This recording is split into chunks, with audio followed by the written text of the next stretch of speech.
Um grande olá pessoal, Bruno Nerd está aqui na área e hoje vamos falar das adaptações de videogame que deram certo. E esse é o Nerd Star Z.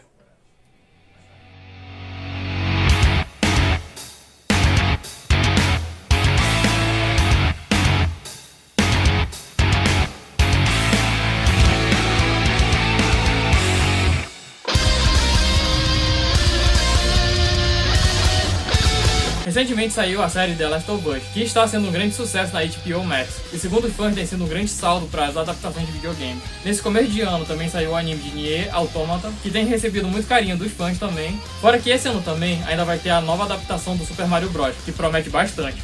Mas a maioria de vocês deve saber, adaptações de videogames acumulam muitos filmes ruins, principalmente no live action, que chegam a um nível de desrespeito total. Até falei nisso num vídeo meu sobre os fandoms que mais sofrem. E esse tema, claro, de filmes ruins daria um vídeo solo, até mesmo maior que esse. Mas hoje vamos falar daqueles que conseguiram escapar desse estigma. Mas antes de tudo isso, por favor, não se esqueça de curtir e compartilhar o vídeo e se inscrever no canal caso esteja gostando do meu trabalho. Isso me ajudaria muito a crescer e eu ficaria muito agradecido. E já devo adiantar, nem todos os filmes dessa lista são exatamente ótimos, mas eles conseguem acertar em pontos muito importantes que fazem deles boas adaptações, principalmente no ponto de serem divertidos para se assistir. E a maior prova disso é o primeiro filme de Mortal Kombat. O primeiro jogo foi lançado em 92, e naquela época ainda não se tinha uma grande base para fazer um filme. Porém, com essa pequena base, o filme conseguiu fazer coisas ótimas. As lutas são muito boas, o que é importante no filme desse, né? E os personagens são muito bem caracterizados, alguns deles até mesmo influenciando de como seriam nos jogos dali pra frente. É curioso que esse filme, que é um clássico para os fãs da franquia, foi dirigido pelo Paul W. Anderson, que anos depois conseguiu estragar toda a franquia de Resident Evil, e até mesmo do Monster Hunter. E até mesmo, infelizmente, pro pessoal que gosta de Mortal Kombat, a franquia não teve bons filmes depois desse primeiro. O que veio depois, que foi a Aniquilação, aniquilou completamente a franquia, aquilo lá é extremamente ruim, eu não tenho como defender, sério. E até mesmo o de 2021, que tinha uma grande promessa, não agradou muitos fãs, pelos mesmos problemas que tem no Resident Evil, que é principalmente um personagem novo, que tira o foco dos que já existiam, que todo mundo gostava, mas também pela história estar muito fraca. Mas os fãs ainda têm esperança que um dia essa franquia volte a ter filmes ótimos. Recomendo você, fã, além do filme clássico, procurar a animação Cegueira Congelante, que foi a última animação que saiu deles da Warner, onde um mundo pós-apocalíptico ao estilo Mad Max, nós acompanhamos o Kenshi, que é um personagem querido da franquia, superando sua cegueira recente com o treinamento de Sub-Zero. O filme vale muito a pena você assistir também, até porque ele é um exemplo de que poderia ser mais animações do Mortal Kombat. Uma adaptação que mostra que não se precisa seguir ao pé da letra o material fonte é Cuphead. Pra quem jogou o jogo sabe, aquele é praticamente um jogo de agiota, com tiro e capirotagem com um pouco de desenho animado. Mas a série animada da Netflix foi por um caminho diferente, bem mais próxima de desenhos padrões como o Incrível Mundo de Gumball. E isso pode até desagradar um pouco dos fãs, mas aqui foi feito de uma maneira tão bem feita, com carinho assim, que realmente tem quem goste, eu particularmente gosto muito. Ela consegue ser seu próprio material. Tem personagens carismáticos e o humor é muito bem feito. De novo, mostrando que esse negócio de seguir ao pé da letra não é algo realmente necessário. Tem que ter uma equipe por trás que saiba o que está fazendo e respeite o material original. Agora, dois filmes que mostram a melhora nas adaptações de cinema dos videogames, que até são muito parecidos, é o Uncharted de 2022 e o último Lara Croft. Ambos sobre arqueologia e mostrando as origens dos seus protagonistas. Vale ressaltar que Tomb Raider já teve dois filmes protagonizados pela Angelina Jolie lá no começo dos anos 2000. Muitos aclamavam a Angelina como perfeita para o papel e consideram os filmes dela muito divertidos. Já o reboot de 2018, que também segue o reboot do jogo, também acerta nas mesmas coisas, com uma protagonista muito bem trabalhada, além de ser bastante divertido, que é o mesmo caso do Uncharted, que já era um filme muito aguardado pelos fãs, e que finalmente ganhou sua chance, protagonizado pelo Tom Holland, que faz o Nathan Drake muito carismático, mas ainda longe daquele que se tem nos jogos. O que é até justificável, já que é uma história de origem. Em resumo, são filmes bons, mas que ainda falta algo para serem ótimas adaptações. E sem querer ser pejorativo aqui, eles são filmes Sessão da Tarde. Digo no sentido que você vai sentar, vai assistir eles e vai se divertir, sendo ou não fã da franquia. E com maior investimento, principalmente no roteiro, as continuações desses dois filmes poderiam se tornar cada vez melhores. E prova disso que eu tô falando são os dois filmes do Sonic. O primeiro já tinha todo um medo no começo, principalmente após a divulgação do primeiro visual do Sonic, que o povo odiou tanto que conseguiram fazer um redesign para algo que todo mundo adorou mais. Apesar de anos depois a gente gostar do Sonic feio também por causa do filme do Tic Tac. Mas no final, esse primeiro filme, assim como os dois anteriores que eu falei, é um filme Sessão da Tarde no bom sentido, que vai ser bem divertido. Sendo um dos seus principais acertos, o próprio Sonic, que com certeza é um dos personagens de videogame mais bem adaptado para outra mídia. além também do Jim Carrey como Robotnik, que com certeza roubou toda a cena que aparece. Mas sua sequência mostrou como um investimento maior nessa franquia com potencial dá um retorno. Sonic 2 com certeza é um dos melhores filmes de adaptação de videogames que existe, assim também como uma das melhores continuações, trazendo muito mais elementos dos jogos, incluindo personagens como o Knuckles e o Tails, que são perfeitos ao lado do Ouriço Azul. Foi tudo tão bem que o futuro dessa franquia é muito promissor, já que é um universo e mitologia muito vasto e está na mão de quem realmente gosta dela. Outra recomendação que eu tenho para quem gosta desse universo é o desenho clássico Sonic Satan.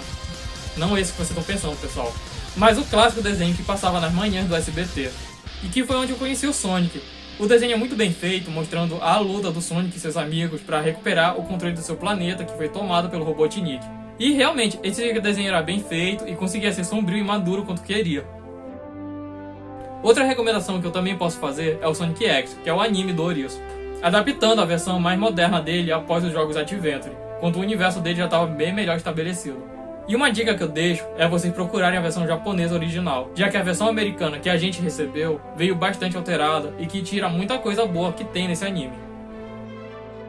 Outro live action que tem criaturas em computação gráfica que todo mundo adorou foi Detetive Pikachu, que sim é a adaptação de um jogo, não só baseado no universo Pokémon. Esse filme foi uma grande surpresa, porque era um sonho ter o universo dos monstrinhos de bolso adaptado para telona em live action há muito tempo. E fomos agraciados por uma ótima adaptação que todo mundo queria. Os Pokémons no cinema e muito bem representados. Isso fez o desejo por um filme focado agora na jornada dos treinadores de Pokémon subirem de novo. Detetive Pikachu foi um grande sucesso, e o grande mistério que sobrou foi aonde está a continuação desse filme. Eu espero realmente que não demore mais tempo, e pelo amor de Arceus, que mantenha a qualidade. Mas se você quiser uma aventura Pokémon mais tradicional, claro, tem o anime do Ash, que chegou aí no seu final emocionante e épico. Mas se você não quiser passar por 1000 episódios, onde grande parte é filler e alguns arcos são irritantes de verdade, minha recomendação pra você é ver o anime Pokémon Origins. Esse foi um anime lançado em comemoração à franquia, que é mais fiel aos jogos, mostrando a aventura do Red, o protagonista da primeira geração. É 4 episódios, mas são 4 episódios que valem ouro. Voltando a falar daqueles filmes que não são perfeitos, mas dá pra se divertir, temos aqui o filme Bayonetta Destino Sangrento, que é a adaptação em anime do primeiro jogo da nossa seduzente bruxa chutadora de anjos. Porém, esse filme pode ser 8 ou 80, principalmente para os fãs da franquia. Ou você vai gostar dele ou odiá-lo. Bayonetta é um daqueles jogos onde a história não caberia em um filme. Imagina só em um filme de 1h30. Mesmo assim, eu acho um filme muito divertido. Os traços da animação são muito bonitos, as lutas são bem legais e a essência dos personagens está preservada. Eu posso garantir que ele é um daqueles materiais que você assiste e vai ficar curioso pelo material fonte. Foi o que aconteceu comigo, por exemplo. Meu real desejo é que, assim como o Nier Automata está ganhando agora, Bayonetta ganhe outra chance em anime, numa série agora, pra explorar toda a sua mitologia riquíssima. O que eu desejo pro irmão dela também, o Devilman Cryr, que já ganhou uma adaptação em anime também. Indo agora pra si, uma animação que foi aclamada pelos fãs é Arcane, com sua primeira temporada sendo uma história de origem para parte do universo de League of Legends. A série foi elogiada pelo seu estilo artístico, que a diferencia de outras animações. Fora a construção dos seus personagens estarem sendo muito bem feita, principalmente no caso da Jinx, da Vi e do Chase. Os fãs estão ansiosos para uma segunda temporada, e se você é fã de LoL, sabe que essa é uma franquia com infinitas possibilidades a serem exploradas. Outra animação bem aclamada também da Netflix, e que eu tenho no coração, é Castlevania. Aqui sendo uma adaptação dos jogos clássicos, só que com elementos dos mais modernos, incluindo o aclamado Symphony of Night. Para mim, Castlevania mostra algo muito importante nessas adaptações, que é não só criar um enredo sólido com o material original, mas expandir os núcleos para mostrar que esse mundo é realmente vivo. E sim, Trevor, Alucard e Cypher são o coração do anime. Mas tem outros personagens que também são tão desenvolvidos quanto eles, como é o caso do Isaac e do Hector. Além também dos vilões, que ganham bastante destaque, como o Drácula e a Câmbula. Tudo isso junto a uma animação belíssima, com lutas de tirar o fôlego, fazendo desse uma adaptação perfeita. E estou muito ansioso pela sequência que vai trazer o Simon Belmont. E sabe o que é mais incrível do que uma boa adaptação? É uma adaptação que tem a proeza de conseguir reviver seu jogo após ele se tornar piada do seu público, que é o caso do Cyberpunk Mercenários. O jogo estava praticamente morto após seu lançamento, quando se tornou motivo de chacota por seus inúmeros bugs. Ninguém imaginaria que anos depois, um anime que conta uma história anterior ao jogo faria o público voltar a jogá-lo. Bom, não é pra tanto também, né? Diferente do jogo, o anime foi muito bem feito. desde o seu roteiro até sua animação, mas principalmente seus personagens, que são muito gostáveis e bem desenvolvidos. Infelizmente para os fãs, uma segunda temporada do anime ainda não foi confirmada, mas eu acho que pelo sucesso dela, isso logo pode ser anunciado. E antes do último item, eu quero fazer algumas menções honrosas aqui. A primeira é o desenho clássico do Super Mario Bros, que para a época que foi feita era extremamente fiel aos jogos. Ela era bastante divertida, não só pelos episódios em si, mas também por quadros com atores de verdade interpretando os personagens que aconteciam antes. Fora também a nossa dublagem, que trouxe as pérolas faladas pelo Toad. Pelo amor de Deus, para! Se Deus quiser agora, ela cala a boca. Cara, se nota 10, tu não é Ave Maria, mas tá cheio de graça. Sai da frente, escreveu no leão falso meu! Acho isso um absurdo, eu quero eleição! Droga! Tu não anda com São Jorge, mas tu é um mó dragão! Tá. Cala a boca e dorme! Não falei 5 dedos não, animal! E eu, desgraçado! Cavaleiro, esse cara é um cavalo! Outra dica também são os animes de Mega Man Net Warrior, que é uma adaptação dos jogos Battle Net World. Essa foi a versão do robozinho azul que eu cresci assistindo na TV Globinho. E eu acho muito interessante esse universo virtual dele. Infelizmente, só o primeiro anime veio aqui pro Brasil, mas ele possui continuação nos animes Axel, Stream e Beast. Nesse mesmo estilo do Mega Man, também ele tem um anime de Metabot, que se destaca pela zoeira. E também é um clássico da TV Globinho. Fora que ano passado foi lançado o anime de Tekken, que eu gostei bastante. Agora, o último item da lista não só é uma ótima adaptação, como também uma prova que, muitas vezes, os fãs podem fazer um trabalho bem melhor do que grandes produtores. E entre vários fanfilmes bons, o que eu escolhi aqui foi Street Fighter Punho Assassino. E assim, a franquia de lutadores de rua da Capcom nem sofre com tantas adaptações ruins com o passar dos anos. Tem até anime decente como os 2 de Alpha e a adaptação de Street Fighter 4. E tem ótimos que são como o filme de Street Fighter 2 e o anime Street Fighter Victory. Victory, aliás, é mais uma prova que, mesmo alterando coisas, se você respeitar e ter uma boa competência, dá pra se fazer algo legal. Não é à toa que ele é o queridinho dos fãs brasileiros da franquia. Por outro lado, os live actions da franquia são horríveis.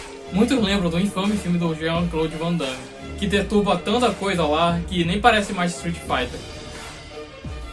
E ainda fizeram um desenho animado americano seguindo a mesma ideia do filme.